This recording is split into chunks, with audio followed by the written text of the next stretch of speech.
All right, welcome to another edition of the Last Man Standing podcast. Yes, I'm your host, Ben Standig, and I cover the Washington Commanders for my Substack, Last Man Standing. It is Saturday, I guess early evening here in the DMV, and I just watched the Washington Commanders play a preseason game. I only watched Jayden Daniels play 3 plays, but the rest of the team played a whole 4 quarters. They lost 17-13. We'll discuss what happened. What do we think about the 3 plays for Daniels in the offense, and whatever else we come up with here with my guy Ethan Cadeau, who is covering the team for the Associated Press during camp. And Ethan, thank you so much for your time. Just before I get to the other stuff, what's your basic takeaway here? I mean, come on, 3 plays? What are we doing? Yeah, so before the game and this week, I didn't really think Jayden and especially Jayden was going to play. Clearly, my read was wrong compared to everyone else's on the beat.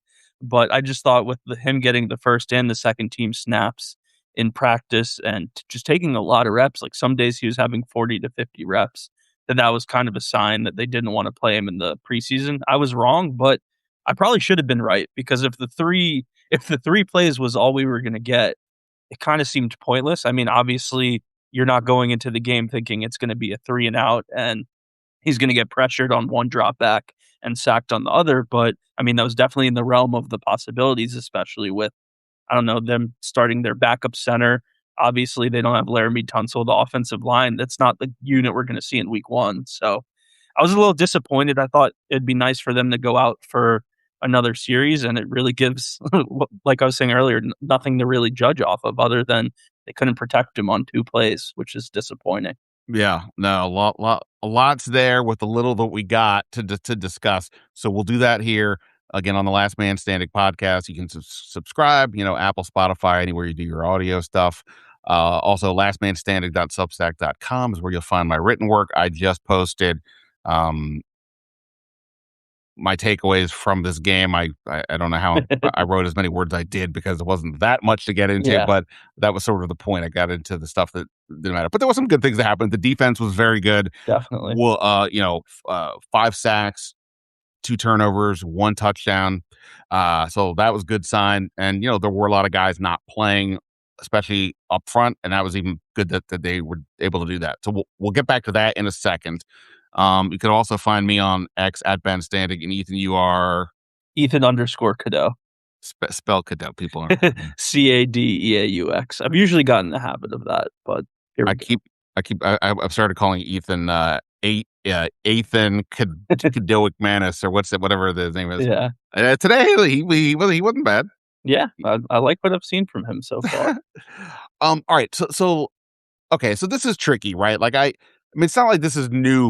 We every year, whatever the team is, you go through this whole shenanigans with the preseason. How much do you want to play the starters, risk potential injury versus, hey, they got to get out there. Only way to get better at football is to play football. Dan Quinn said the other day the importance of like basically getting tackled and tackling somebody, going through the preparation of the game day. Okay, I get all that. You know what's crazy is that, tell me if I'm right. I think I'm right on this. So the offense played 3 plays, 1 Yeah. series. The defense, because the defense scored on the second play, the second team defense didn't go back in, or the first team defense didn't Yeah. go back in. No. So the starters played a grand total of 5 snaps. Yeah, it's definitely crazy. I think the plan was for each starting unit to play a drive or a series, and they took that a little too literal. That's like the main conclusion I came away because I Yeah. mean, how much work can you really get in a total of 5 plays between the 2 units? I mean, the starting defense obviously looked great. I mean, the Meek Robertson sack into the strip fumble that somehow made it into the end zone and in Joseph's hands was great, but it's just not a lot of film work and stuff to work on when Philly is still, I don't know, what, 3 weeks away now? So, I mean, it was good to see. I think there's a lot more to be positive about when it comes to the defense than the starting offense right now, but like we said earlier, it's just a small sample size, like, it's really hard to tell. It's easy again for all of us on the outside to say, well, why didn't you just do this or why? Like Quinn said post game that whether that was going to be 3 plays or 10 plays that they were Right. going to leave after 1. I what like, again, you never know how it's gonna go. Obviously, that was about as bad as a 3 and outs it could be outside of Yeah. a turnover and, an injury or something. But what I mean, if you're planning and you're saying to yourself, okay, 3 and out, what is the point? Like, I mean, it seems like you've got Yeah. to kind of say there should be at least a minimum amount of plays or 2 drives, right? David Mhm. Blau, hey David, go script a 15 play script like you're going to do in the season. Don't show it all our good stuff, Right. and then we're going to go do that. Now, if we go through 2 series, or let's just say maybe it's 1 series, Jayden goes down the field, they score a touchdown, we can move on. But 3 plays when on the offensive side, like, again, 1st and 10, he gets pressured, looked like there was pressure coming from Brandon Coleman's direction, and then also a linebacker came a little bit late, blitz up the middle, got past Julian Right. Good-Jones, so Jayden, when he went to the right, didn't really have anywhere to go and threw it away to Kaytron Allen in the flat and just kinda incomplete. Okay. 2nd down, uh, it looked like John Bates was on, like, the right edge of the line. He was, I guess, coming over to block to pick up the lineman coming up the middle, but the lineman was faster, got ahead of Bates, got to Daniels, and then on top of that, the outside pass rusher that was going up against Chigakonkwo pushed his way Right. all the way to, like, sort of the top of the pocket. Jay didn't know where to go. Fortunately, he didn't go down. They held Yeah. him up as if he was wearing a contact jersey, so fortunate there. And then, 3rd down, 3rd and 20, they just handed off to Kaytron Allen. He ran for 11. And I'm like, okay, well, again, like that was terrible. Like, Yeah. I don't know what that's doing for anybody, even if we're just like the basics of operationally. Again, I get that some of the pregame stuff matters. Yeah. And then we go here, they come back, next series. Up, here comes Sam Hartman. And not just Sam Hartman, not just Daniels, everybody was out. Like, Yeah. no Coleman, no Chris Paul, all gone. Other than I think Julian Good-Jones stayed for a while. Again, it's easy for me to say, but I just don't get it. Like, what you know, le going back to the week before, so the joint practice against Miami, Yeah. then the starters don't play in that game. They have 1 padded practice since. That was Tuesday. No, Wednesday. Wednesday. Yeah. They shells Tuesday, Wednesday, light practice Thursday. Now this, I know they're gonna do the joint practice in Baltimore, but there's no way the starters are gonna play that game. Right. So, I just don't get the workload here, and at least in this case, as Jayden Daniels himself said postgame, you can do the joint practices, but there's still something extra going live for real against somebody. Agreed. So wha like, I Yeah. I Dan Quinn's not gonna give us a good answer, I guess, on this. Maybe I'll need to talk to some other people around the league. Just don't bother if you're gonna play him 3 plays. That Yeah. and he could have gotten sacked. I mean, he did get Did you sacked, get but, like, sacked? he Yeah. could have gotten taken down. Like, what is the point of that? Yeah, no, I'm completely with you, and I think from a confidence standpoint too, there's no way the starting offense can leave today after those 3 plays and feel any more confident than they did before the game when they had no real live reps. In fact, I'm sure they're probably leaving a lot more questioning like, "Oh, maybe we're not as far along as we thought we were." And I think for Jayden, it was good to actually take a couple snaps and be out there and face the live reps. I mean, he hasn't played since what, early December last year. It's Yes. been a long time. I do think that was important, and I understand that's why he played. But to go back to your original point, if that's the plan he's gonna play, and those are your 3 plays, I would have liked to see another series. And maybe, like, no one's asking you to open the playbook when he comes back in. Maybe you do, like, a short screen pass to get him in a rhythm, or you start off under center with the handoff too. Like, I thought it was interesting how they went to play action very early on with the center. Yeah, he's gotten a lot of work with Julian Good-Jones, throughout camp, but come week 1, I don't think, or if Julian Good-Jones is the center week 1, I think there are a lot more problems than we might anticipate. So, I get it, but I also, like, it doesn't really make sense how it ended up. Like, if you wanna play him, cool, I understand that. It should have been more than 3 plays. If you don't wanna play him, I also totally get that too. You've had a lot of people go down with injury already. You don't wanna risk it. Just don't play him. But the middle weird area just really doesn't make much sense to me. Right, and then, it's not we obviously focus on the quarterback because it's all Yeah. important, and like you said, it is good that he got out there for the first time since December in that, Minnesota game. Great. I jokingly, Yeah. somebody, I think Nikki tweeted that it was his first game in 200 something days. I'm like, how quickly we forget the flag football game with Tom Brady. Come on. Um, Yeah. so, okay, but, like, yeah, I mean, I just don't like, and it's not just him, right? Again, Right. Are you telling me that Brandon Coleman and Chris Paul couldn't use some more reps? Josh Certainly. Connerly has had an up and down camp. He couldn't get some more reps. I get that Terry McLaurin and Stephon Diggs don't need reps Right. necessarily, but Diggs has only been here for, a minute, couple minutes. So maybe it wouldn't be bad to just get him out there. And then the coordinator, this is all new for him too. Yeah. So I get he still was able to do whatever he does, I guess, with Callie McManus and Hartman, but at the same point, don't you want to do it with the Right. guy you're going to be doing it with? So very, very odd across the board. But basically, I mean, from the offensive perspective, there's not a ton to talk about in terms of the starters. We can get to some of the Yeah. backups in a minute. But like to your point about the lack of confidence, they gave up 2 pressures in 3 plays, 0 completions. Yeah. It's not. I mean, I don't think they're going to lose confidence, but like you said, they definitely aren't gaining Yeah, they any. didn't And gain anything. It was just weird. Like, the whole how it unfolded was just really weird to me. And I think Mitch tweeted this too, which I really agree with. If this was week 1 of the preseason, sure, that makes sense. You can kinda course correct, and then maybe game 2, you play 2 series, 3 series, a quarter, and that's kinda how you like, get the rust off, work the kinks out, etcetera. But without playing in week 1 of the preseason, then playing 3 plays in week 2, we all know they're not gonna play against Baltimore. So, I think you posted this too, like, how does this help when the Philly game is still 3 weeks away? Like, there's nothing really they're gonna take from this that's gonna help them come week 1, especially for the offensive line too, when they gotta face, uh, Jalen Carter and that great Philly defensive line. So, I think it's a little bit weird. Hopefully, they get a lot of good work in the joint practice against Baltimore, but that's gonna be their real last, like, test, and I'll put "test" in quotation marks because 'cause they're not gonna play in a real game, and I think right now, it's a little bit more questions than answers when it comes to that unit overall.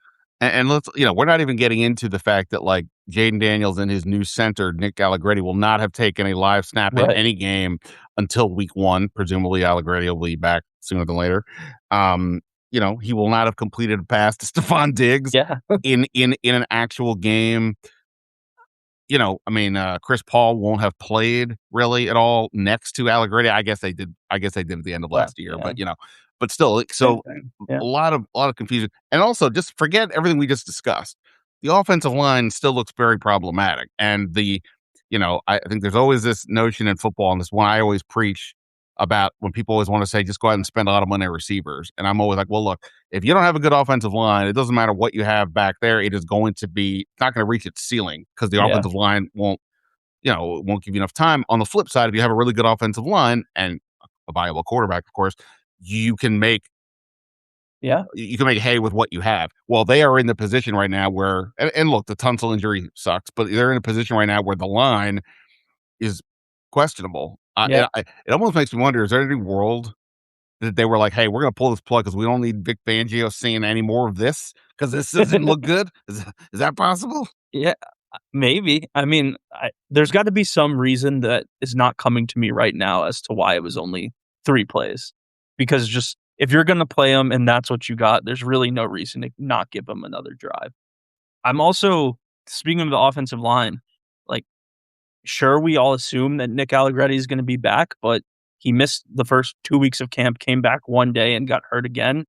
It's really hard to kinda be able to trust that and be like, "Oh, yeah, he's gonna be fine in week 1," and also, that's, like, not even his natural position. He's a guard first. So, the fact that this was the plan at center, I mean, you can even go back to February when they got rid of Biotic too. It's sure, maybe they thought they were gonna land one of the big fishes in free agency, but once that didn't happen, I didn't think we would get to this point where it's Allegretti as your starter and then Julian Good-Jones, a guy who was at times on the practice squad last year. He's been the guy who's been the center most of the time. So it's really in a huge year for Jayden, year 3, you have to keep him healthy. It's a little bit concerning that this is the plan.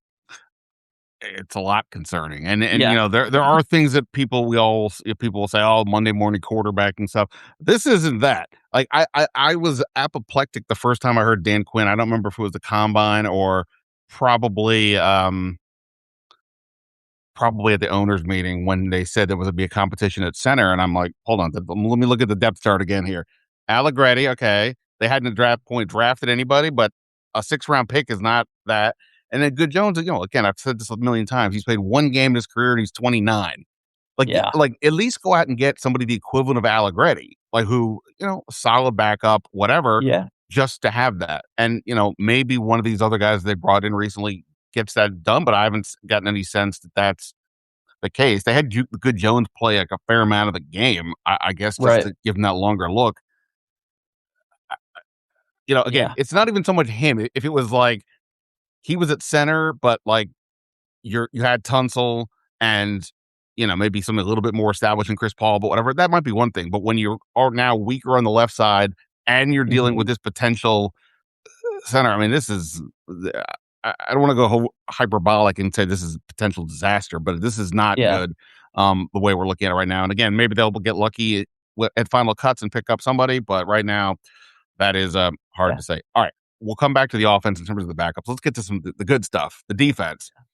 Um, you know, s- uh, we know that again they're not showing everything, Right. but the second play of the game gave an example, and I'd like to see the all 22 on this because the replays weren't that great tonight. But like the of what this can do, where you don't know where the blitz is coming from, because Amik Robertson comes from so Josh Dobbs is playing quarterback. Amik Robertson comes from his left. It wasn't a blindside hit; he hit him straight on because I Yeah. guess Josh Dobbs just didn't see him. Pops him. The ball comes out, gets knocked backwards towards the Lions goal line. Eventually, Joshua Josephs falls on it. But it was a great example as to why the whole it's not where you line up, it's where you wind up bit, and you don't know where it's Yeah. coming from. And clearly, that was the thing. Look, I think in fairness to Joseph, like, he hasn't been there very long. I mean, he's played in the league 100 years, but like he hasn't been with them a ton. Right. So maybe there's some of that. But in any event, that was a good sign there. And then it just kind of kept going. I mean, they finished with, like I said, 5 sacks. Yeah. Quan Martin got an interception on the next play, largely because there was pressure put on Dobbs. If Yeah. Quan Martin's had two easier interceptions in his life than the two he's gotten in preseason, I'd like to see him. That's But hey, true. he still made the plays. Got to catch him. Yeah. And so good stuff there. Even without no Owe, no Chase on, no Deron Payne. Obviously, we know Johnny Newton's out, and yet Right. they were able to no Dorrance Armstrong, but yet they were still able to get a lot of pressure and make those turnovers. So I think from that perspective, conceptually at least, the defense obviously did its job. Yeah, the defensive front looked great today. They looked really good last week for the most part, besides that opening drive. It's crazy for me to say this now because I never would have said it going into camp, but I think the edge rusher room might be one of the deepest rooms on the team. I mean, you don't have Owe or Chase on play, and the Josephs looked good besides his read on the read option, which I'm sure we'll get to in a second. But they have guys that simply like the numbers aren't there for them to make the team that were in the backfield constantly today. Like Ricky Barber's a guy who stood out to me. They've got a lot of guys that they're good players and the numbers just aren't going to work out. So I think this defense looks completely different than last year. We figured that would be the case with the change in the scheme and all the roster turnover, but I'd say right now, like the defense is there's way more reasons to feel optimistic about this football team because of the defense than there is because of the offense.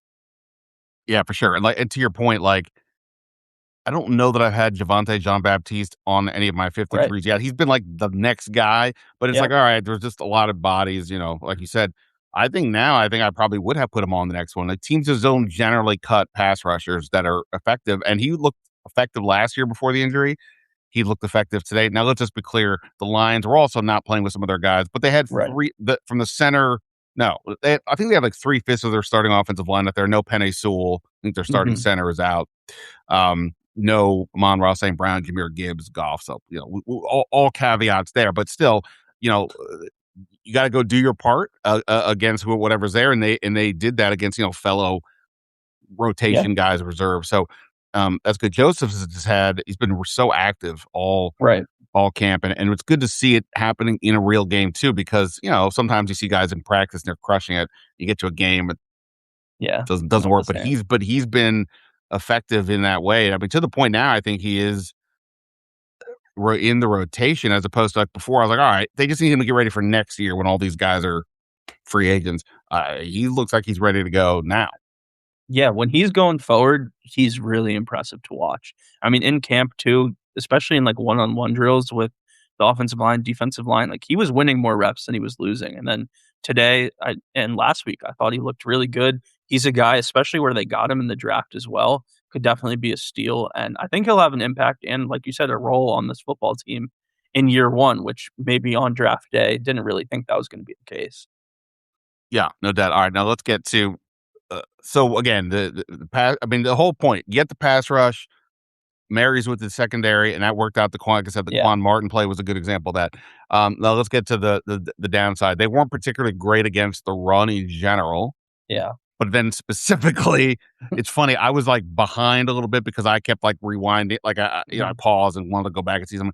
So I'm catching up, and I happened to go look at the, one of the stats pages because, like, man, the Lions are getting a lot of rushing yards, and then I looked really quick, I was like, "Wait, what happened?" Because Dobbs had just broken off a 50-yard run, and then I'm Yeah, like, "Wait, Josh Dobbs? Like, what? yeah. This is what's going on here?" And then you see the play where it's a read option, they go to the weak side, the high top of the screen.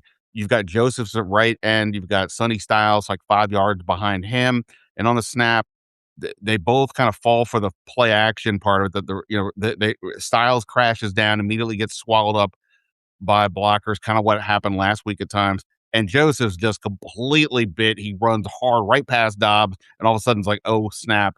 And there was nobody else over there on that side of the field, and Yeah, Dobbs had a clear lane and just ran. There won't be too many scenarios during the season, I don't imagine, where Styles and Josephs are both going to be over there. You'll have more right. experience. We'll chalk it up to a lesson learned kind of bit. Um, Yeah. I think they might have been cheating a little, not thinking the QB was gonna keep it in the preseason too.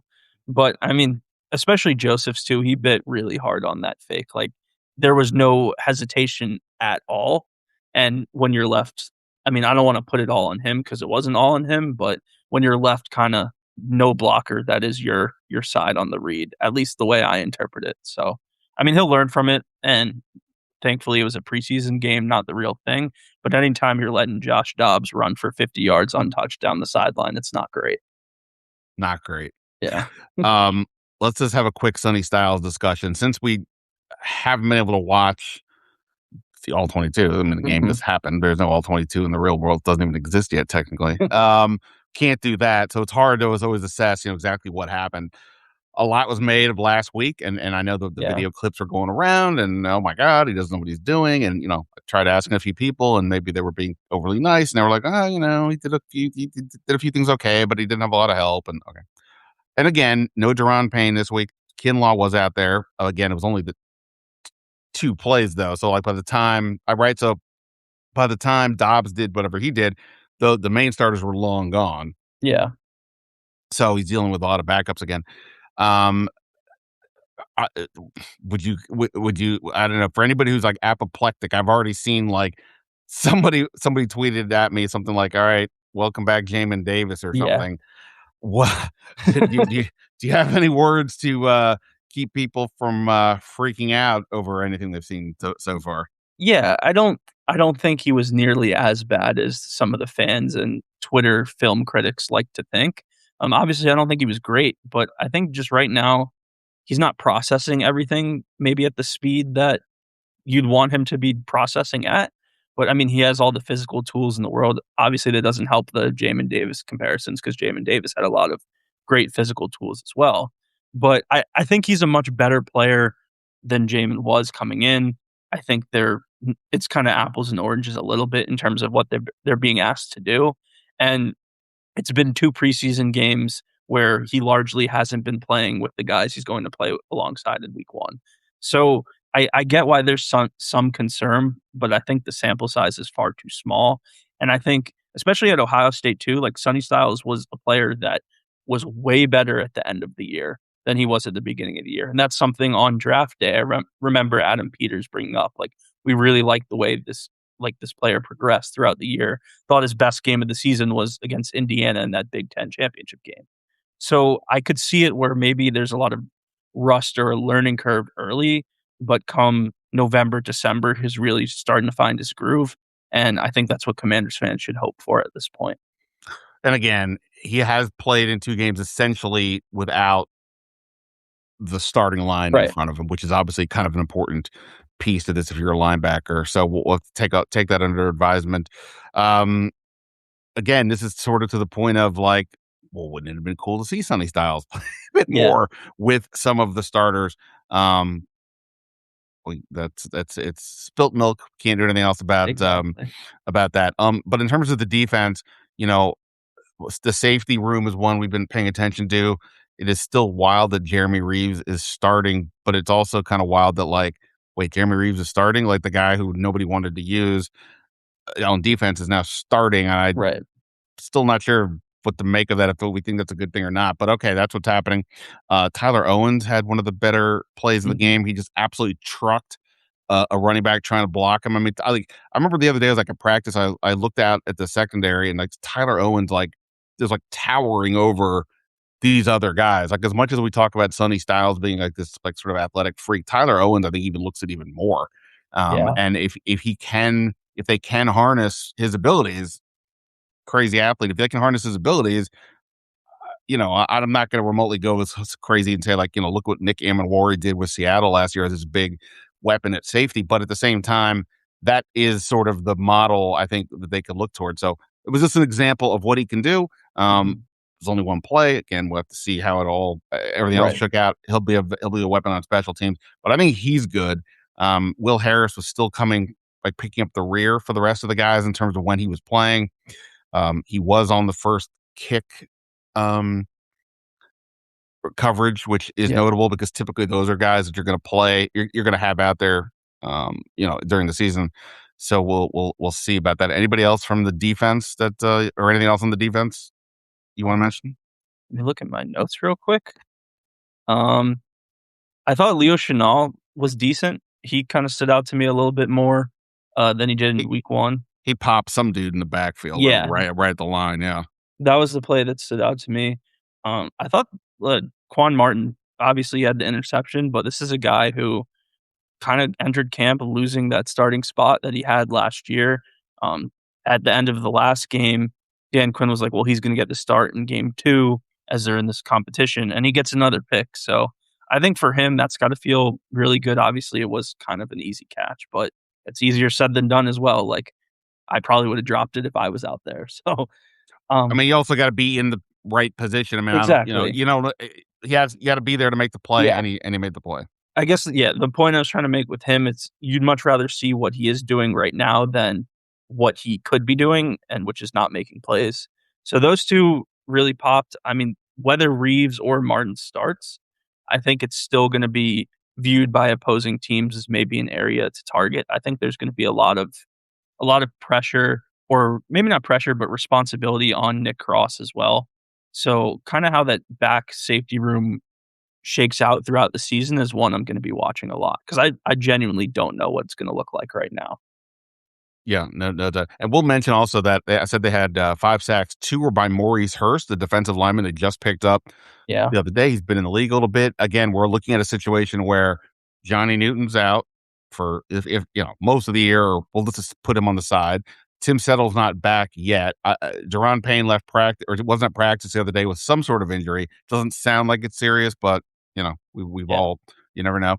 So and then you know Byron Cowher was in there, like so their defensive depth is a little unsettled right now. So no pun intended with Tim Settle. But I don't know. You know, maybe you know sacks aren't always everything, but you know getting 2 is notable. So maybe yeah, Hurst is pushing his way into getting a longer look.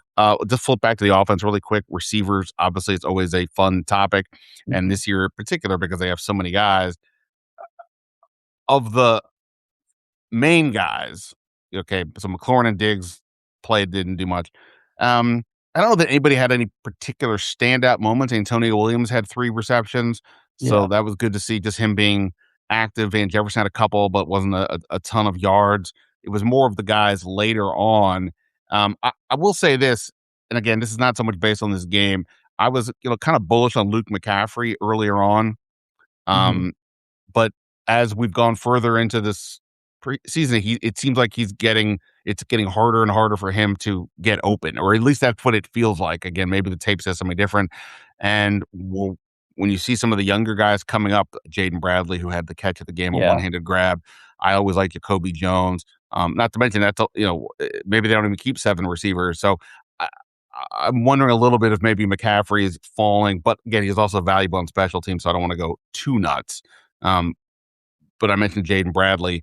Is Jaden Bradley, if an Ethan Cadeau 53 pops up, is it Jaden Bradley on it?